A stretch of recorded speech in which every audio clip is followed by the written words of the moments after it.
మార్గళి మహోత్సవం అనగానే చెన్నై మహానగరంలో జరిగే సంగీత నృత్యోత్సవాలు స్ఫురణకు వస్తాయి.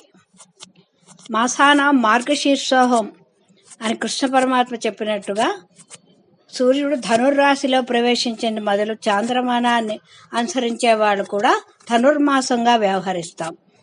అయితే ఈసారి శ్రీ విశ్వాసనామ సంవత్సరంలో ఈ ధనుర్మాసంలో మార్గశిరం తక్కువ, పుష్యమాసం ఎక్కువ వచ్చింది. చెన్నైలో ప్రతి సాంస్కృతిక సభ వారు కూడా కొత్తగా వచ్చిన కళాకారులకు అవకాశం కల్పించడమే కాకుండా ప్రతిభా పురస్కారాలను అందచేసి వాళ్ళని ప్రోత్సహిస్తారు. ఇంకా ఆ సభా వేదికలన్నీ కూడా నందగోకులాన్ని తలపించేలాగా అలంకరిస్తారు. అక్కడ రసజ్ఞులైన అందరూ కూడా, సంగీతాభిమానులందరూ కూడా తమని తామును గోపికలుగా భావించుకొని ఆనందించడానికి ఆ కార్యక్రమాలకి విజయవంతం చేస్తూ ఉంటారు. మధుర భక్తికి ప్రతీకలైన జయదేవుని అష్టపది భాగేశ్వరి రాగంలో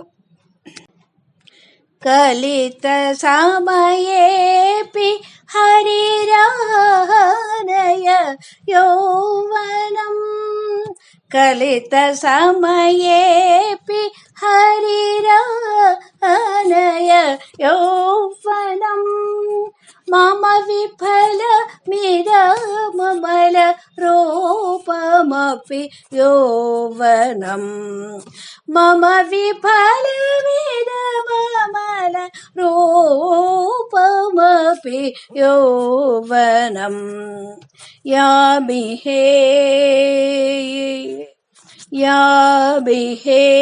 కమిహ శరణం సఖీ జరవచన వంచితాహం,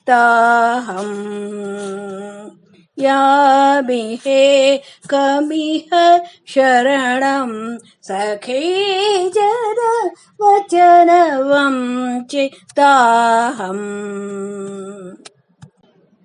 హరిచరణ శరణు జయదేవ కవి భారతి, హరిచరణ శరణు జయదేవ కవి భారతి, వసతి హృది యువతిరివ కోమల కళావతి, వసతి హృది యువతిరివ కోమల కళావతి, వసతి హృది యువతిరివ కోమల కళావతి, యామిహే కమిహ శరణం సఖీ జర వచన వంచితాహం,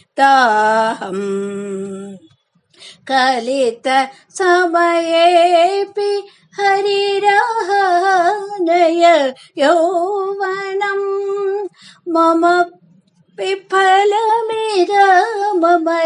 రూపమపి యౌవనం, మమ విఫలమిరమల